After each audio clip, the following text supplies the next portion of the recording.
Prepoznaje se značaj okupljanja najboljih igračica i igrača. U doba kad je sportu sve teže opstati i preživjeti u vremenu korone, a posebno rukometu, kad su karantene i zatvaranja dvorana sve češći, a mogućnosti za treninge sve manje, napisati priručnik za suvremeni pristup treniranju rukometa pravi je pothvat. A upravo to napravila je instruktorica Hrvatskog rukometnog saveza, doktorica znanosti Lidija Bojić-Čačić. Na više od 180 stranica rukometaši, rukometni treneri i sportski djelatnici dobili su sjajnu knjigu koja detaljno opisuje trendove u periodizaciji, planiranju i programiranju treninga, dijagnostici treniranosti, sposobnostima igrača, ali i trenerovoj ulozi u rukometu. Priručnik je nastao u suradnji s 14 suradnika eksperata, a autorica je sve potkrijepila s promišljanjima hrvatskih rukometnih velikana Ivana Balića, Mirka Bašića, Jelene Grubišić, Andreje Penezić, Manuela Štrleka i Igora Vorija. Nastanak priručnika objeručke je podržala Hrvatska olimpijska akademija i njezin ravnatelj dr. Saša Ceraj.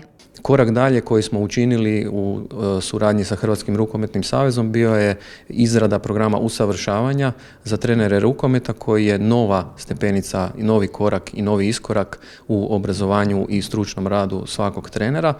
I taj program, na što smo osobito ponosni, je prvi program koji je dobio odobrenje Europske rukometne federacije i na taj način podršku za provođenje, odnosno time je ostvarena jedna poveznica, ono što smo željeli, da svi polaznici koji dovrše taj program usavršavanja mogu direktno upisati master tečaj Europske rukometne federacije.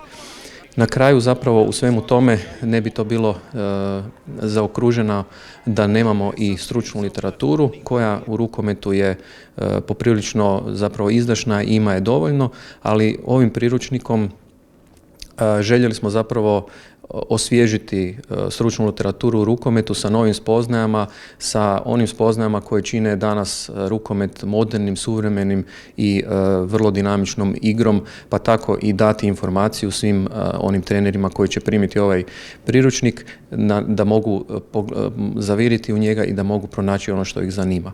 Riječi pohvale stižu i od Tomislava Grahovca, predsjednika Hrvatskog rukometnog saveza.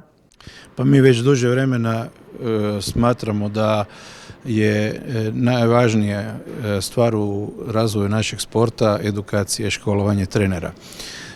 Činjenica je da u publicistici koja se odnosi na hrvatski rukomet je bilo određenih godina zastoja u pisanju nekakvih knjiga i kvaliteta ove knjige mislim da će tek kroz naredni period biti vidljiva, jer je doista velika stvar da smo uspjeli dobiti jednu ovakvu kvalitetnu knjigu koja će biti temelj za edukaciju novih naraštaja naših trenera i zato u svakom slučaju smatramo da možemo biti ponosni na to što je ovakva knjiga izdana od strane Hrvatskog rukometnog saveza. Moram pohvaliti doktoricu Lidiju Čačić-Bojić koja je iznijela u velikoj mjeri teret stvaranja ovakvog jednog projekta i ovakve jedne knjige i ja želim svima onima koji će se služiti tom knjigom u budućnosti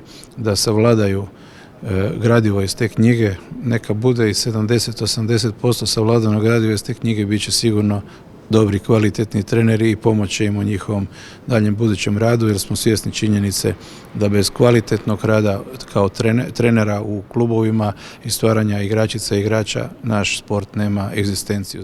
Priručnik će biti osnovna literatura za usavršavanje rukometnih trenera i polaznika master tečaja Hrvatskog rukometnog saveza. Predsjednik udruge trenera Lino Červar svjestan je koliko ovo djelo znači za rukomet.